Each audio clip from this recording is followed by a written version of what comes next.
All right, so got that started. And let's go to the page and share that before we get into this.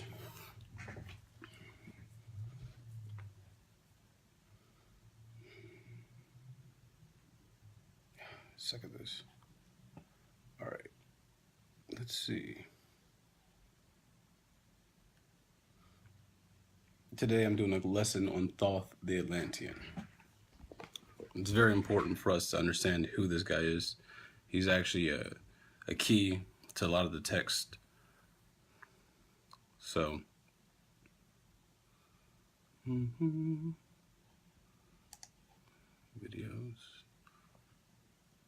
Still figuring out how to work the page. I've been busy I did a training camp for a bunch of kids, teaching them, the secrets. So, I want to go ahead. There we go.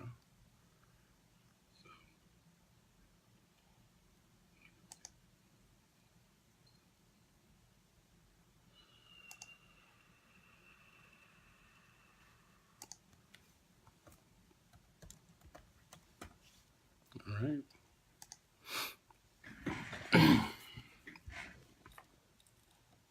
So I can go ahead and click on that.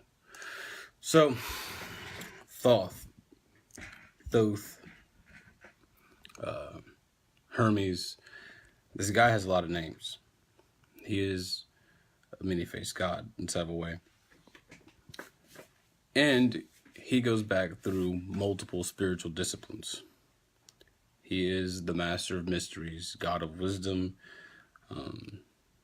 master of magic. Now, before I get started inside this, I'm going to go ahead and say this might be hard for some people to watch. Your conditioning and the things that have been learned don't make it easy to see.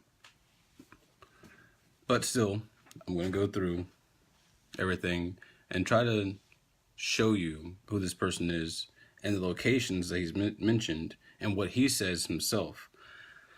And hopefully this will give you some reference of what's actually going on. As we all know, there's a battle that's going on right now. Well, maybe some people don't know because it depends on the world that you live in. But there's definitely a battle that is going on right now. And my main goal is to kindle the light. So, without further ado, I'm going to go ahead and get started. And of course, you all can just watch it later and catch up on everything. So, before I getting started, I want to go over a verse inside the Bible. We're going to go through the Bible in a couple of verses. I like using the King James Version. It's just better that way for me. You don't miss as much. There's a lot of things that are translated incorrectly, and people get all up in arms about this. So I'm going to go ahead, flip this camera around. We're going to start off.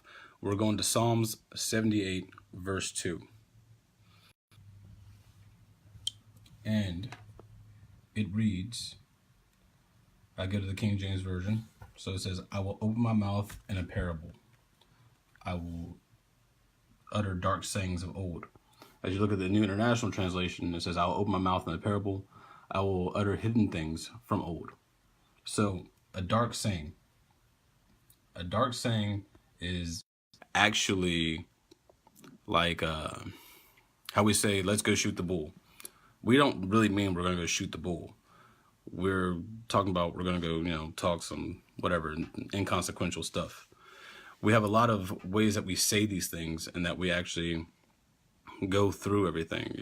We just say things that mean something one way, but it also means something else. And if you don't know what that other thing means, you'll think that people are completely crazy. That's how the Bible is written. It's written in a bunch of dark sayings. It's written inside of a mystical language that the person who seeks the knowledge will be able to see it. But if you don't seek the knowledge, then you won't see it. That's really how it is. You can't take it for face value. A lot of people say that it's not worth anything. This is BS, blah, blah, blah. Or other people get all up in arms about it, like, this is the words. And that's just not the way it goes.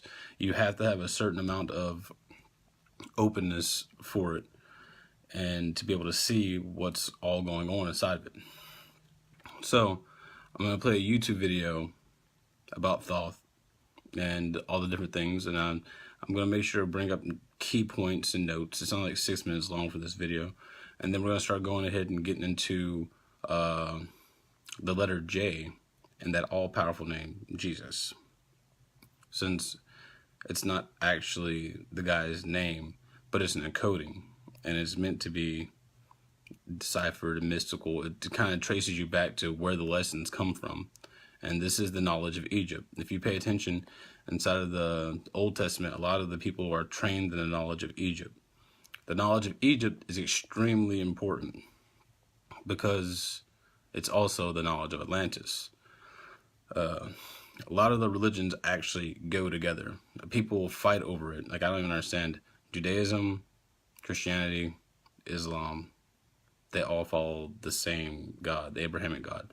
And instead of all of them trying to understand the words that were left behind, they argue over which one's better, which doesn't benefit anyone. It only causes war and strife. So we need to start breaking down these mystical sayings and understand what they're actually talking about before we go off and kill each other.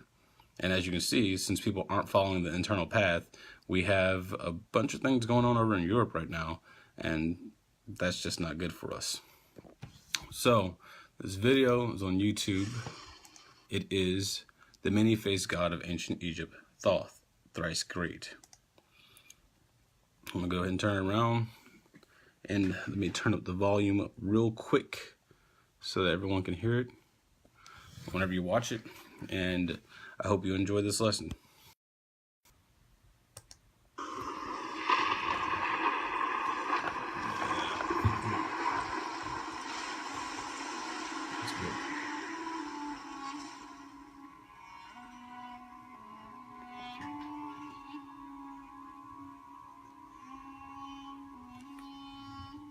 Thoth, the god of wisdom, is one of the deities of the Egyptian pantheon.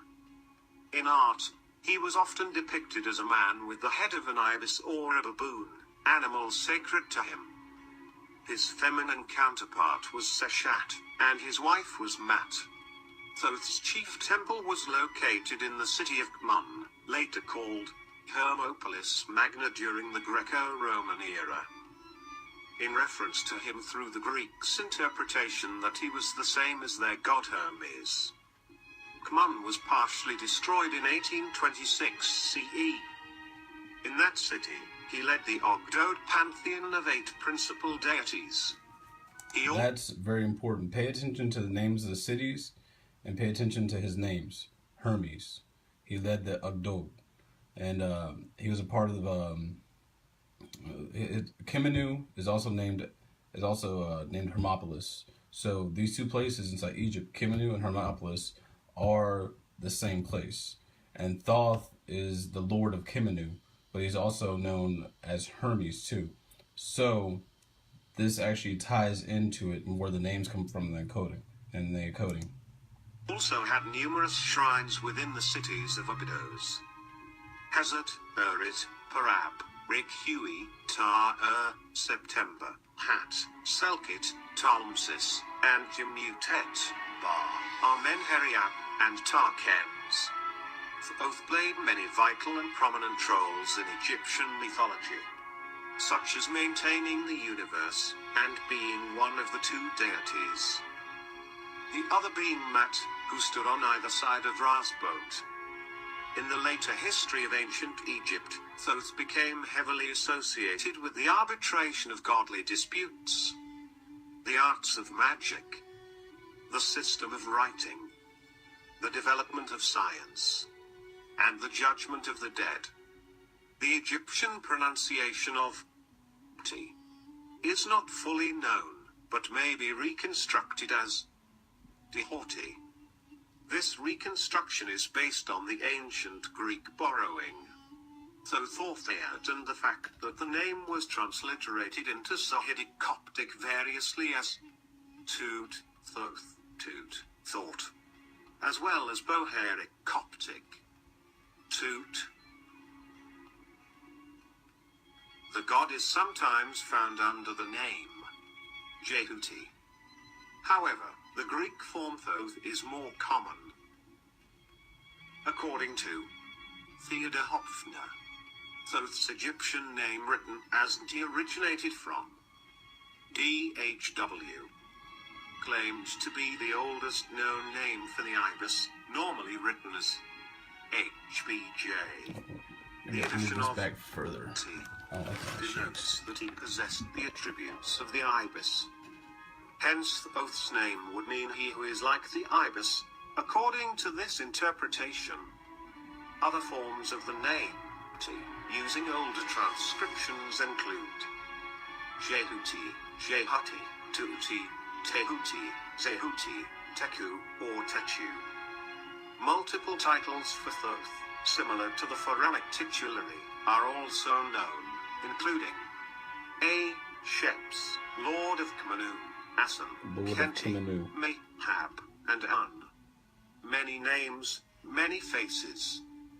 In addition, Thoth was also known by specific aspects of himself. For instance, the moon god, Erjehasi, Jdhw.t, representing the moon for the entire month. The Greeks related Thoth to their god Hermes due to his similar attributes and functions. One of Thoth's titles, Thrice Great, was translated to the Greek Trismegistos, making Hermes Trismegistus. Thoth has been depicted in many ways depending on the era and on the aspect the artist wished to convey. Usually, he is depicted in his human form with the head of an ibis. In this form, he can be represented as the reckoner of times and seasons, by a headdress of the lunar disk, sitting on top of a crescent moon resting on his head. When depicted as a form of shoe or anchor, he was depicted to be wearing the respective god's headdress. Sometimes he was also seen in art to be wearing the 8F crown or the united crowns of Upper and Lower Egypt. When not depicted in this common form, he sometimes takes the form of the ibis directly. He also appears as a dog-faced baboon or a man, with the head of a baboon when he is the god of equilibrium. In the form of Ajehati, he took a more human-looking form. These forms are all symbolic and are metaphors for Thoth's attributes.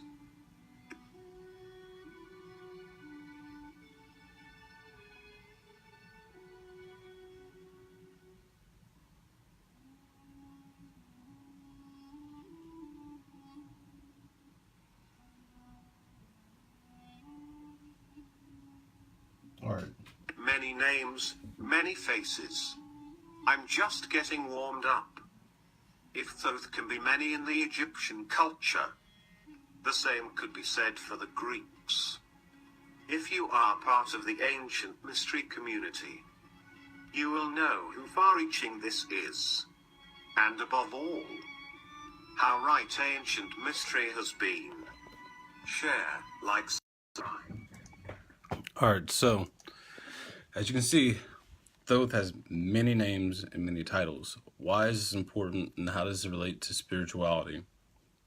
Well, as we all know, we have many filters and many aspects. We have the face that we show in public. We have the face that we are inside of ourselves. We have the face that we're around family. We have the face that we wear whenever we're around friends. We have the face that we show whenever we're with people we don't know. So these are all different aspects of ourselves and how we function. It's a part of our functionality. So inside of that, Thoth has a similar thing that it's talking about. But how does this go into the dark sayings? Well, you have to translate Jesus. Yes, you have to actually figure out where that name comes from. So we're going to go ahead and we're going to go to the letter J, because that's the biggest key. J didn't come around until the 1600s. And as you can see, was the letter J was first distinguished from I by the Frenchman Pierre Ramus in the 16th century, but did not become common in modern English until the 17th century. So the early 17th century works, such as the first edition of the King James Bible, 1611, continued to print the name I. So for some point in time, the earliest editions of the King James Bible had the letter I.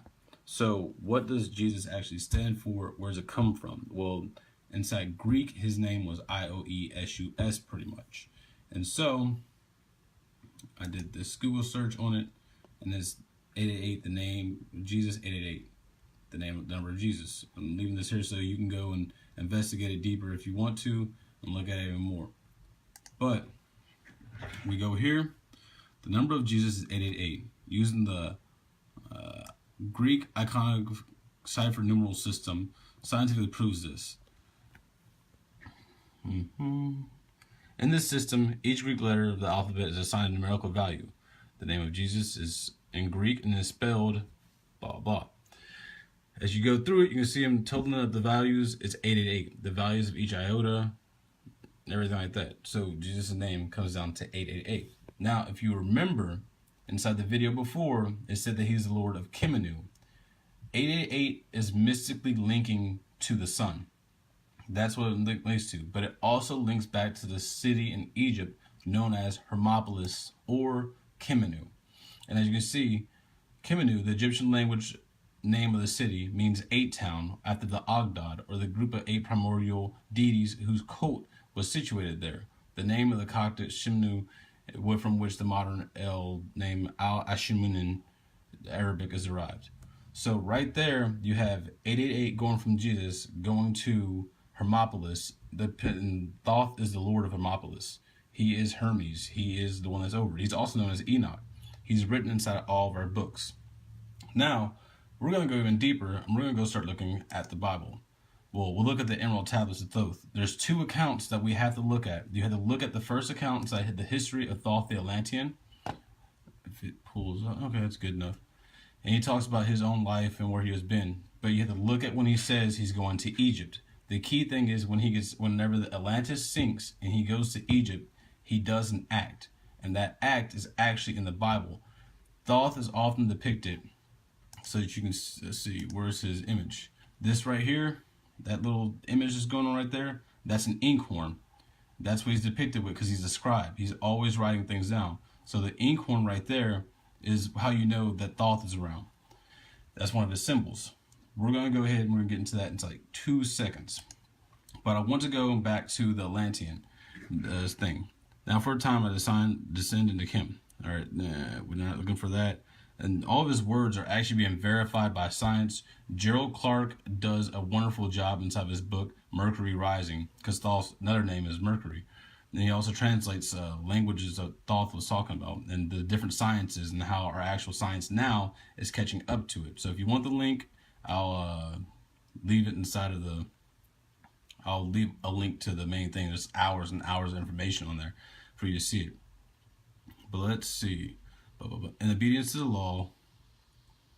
Alright, this is where they sink Atlantis. Because Atlantis, the reason why it sank is because it was replaced by the spawn of a lower star. By saying it was replaced by a spawn of a lower star, it means that the high consciousness they were at was no longer the thing that was fueling them.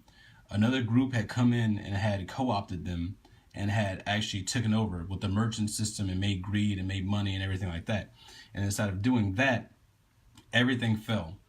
And these people who created that are the same people now, the bankers. That same people that we're trying to fight now are the same people then. They worship dark gods, and they're worshiping them back then. They've been taken back over the world, and the thing is we have to fight back and regain our light. But to regain the light, we have to understand what we are truly. And Thoth himself tells you, I was once a man. So, let's go ahead.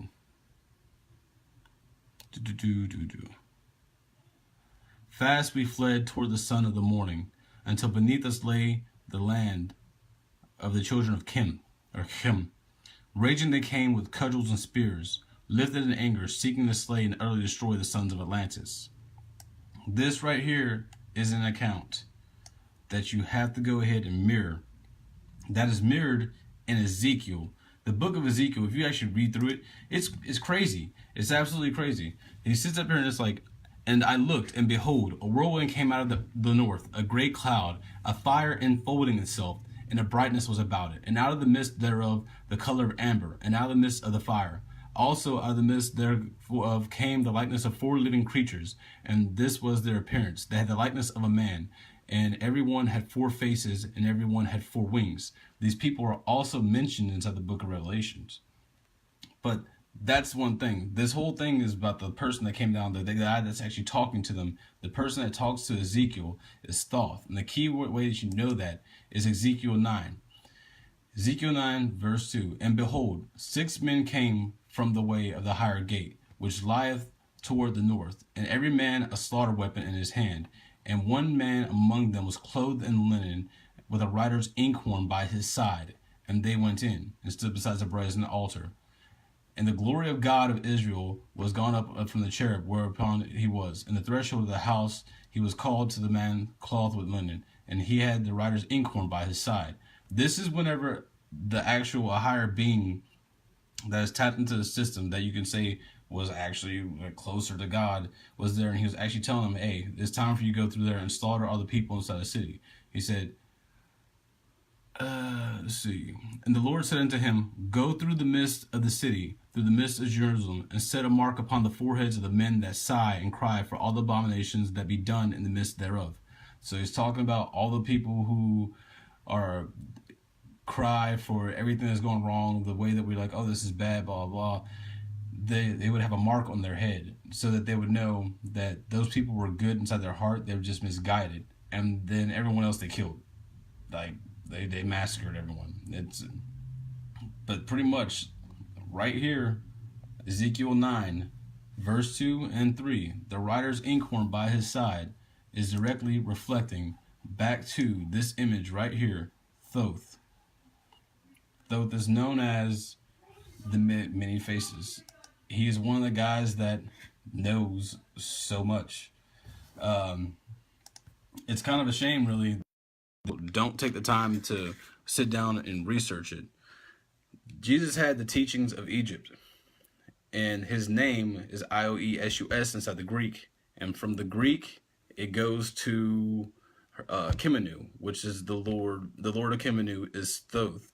So basically, the whole mystery traditions goes back to Thoth the Atlantean and the story of Atlantis. We've written these stories off as myth, but they're not myths. This is our history. And as we know, the Vatican's been suppressing the information. Why won't they let us into the libraries? Why won't they let us see what they have inside there? Because they're trying to control things. And inside their control, they're messing up our whole world. The Vatican, Washington, D.C., and the city of London all formed together to make the empire. That's the major circle that these people are using that are trying to kill us and bring us down. So, honestly, I encourage everyone to actually start looking into these ancient texts and start to decipher what they were talking about. They were giving us advanced science, high science that we are just now starting to be able to understand. And I hope you enjoyed this little lesson on Thoth the Atlantean. It's very important that we actually come to understand this. I believe that it would do a lot of good for us. And as we start learning the lessons from Thoth, he says that he is a light, or he's one of the children of light. And if you look at 1 John 1:5, God is a light. That's the image we're made of. We are made inside the image of frequency. Our consciousness itself is a frequency. We have our own individual vibration, which is considered a light. We are not these bodies. We are not these forms. That's been an illusion that we've been taught to keep us enslaved inside of this reality, this prison planet. And if we want to set ourselves free, we got to understand this, and we got to start going through all the different texts. They're all talking about the same thing. They're just explaining it in different perspectives from different prophets or people who have tapped into the system. So, Randall Carson's on the verge of proving the existence of Atlantis. Hell yeah, that is what up. That's all the way up. Like, that makes me happy. That makes me so happy. once we can finally prove that Atlantis, we're good. I mean, we have a lot of sunken cities around the world that like, people are like, oh no, there was no city there. There's something like that over inside India that happened. They're like, oh well, the Indians had this written down inside their text, but it came from like 10,000 years, 30,000 years before that there's a city there. No one believed it. We finally sent down a sonar and stuff like that down there, and we actually read the land and inside the ocean, and we found the city beneath the sea. That's just one of the sunken cities that happened from the Atlantis period when everything started to get messed up. So we have to actually start taking these things more seriously and look into them. This is not the time for infighting. This is a time for everyone to come together and start to analyze our past so that we can defend our future. All right, well, I'm signing off. Just want to do a little lesson. I had gotten to an argument with some people earlier, and they're talking about, oh, no, there's only this and there's only that. I'm like, no, Thoth is actually Thoth. He's actually one of the main dudes that we really need to pay attention to and learn his lessons. It's extremely important that we learn this guy's lessons because he holds the key. And I don't know, maybe next time I'll talk about the yoga and the bridal chamber and little things that we can do, different meditations to start opening the doorway for us to actually get back into it. Yeah, it was Plato. Plato was the first one that mentioned Atlantis and the sinking of it, but he had to be really hush-hush about it. The way that I'm actually sitting here looking at it, Zeus himself is supposed to be Enlil from the Anunnaki, and Poseidon, his children, is supposed to be Enlil. No, not Enlil, Enki. And Thoth is supposed to be Ningazida from the whole Sumerian pantheon. And supposedly he was given the mission by Anu, the king of the Anunnaki, to guide and protect Adapa, which is one of our predecessors for humanity. Whenever you read through the ancient texts from Zechariah Stitchin, it's inside the Lost Book of Enki, which I've read, and that's also an amazing read. It talks about the creation of man, and that's extremely important, where we came from. The first human had red skin, red clay skin, actually.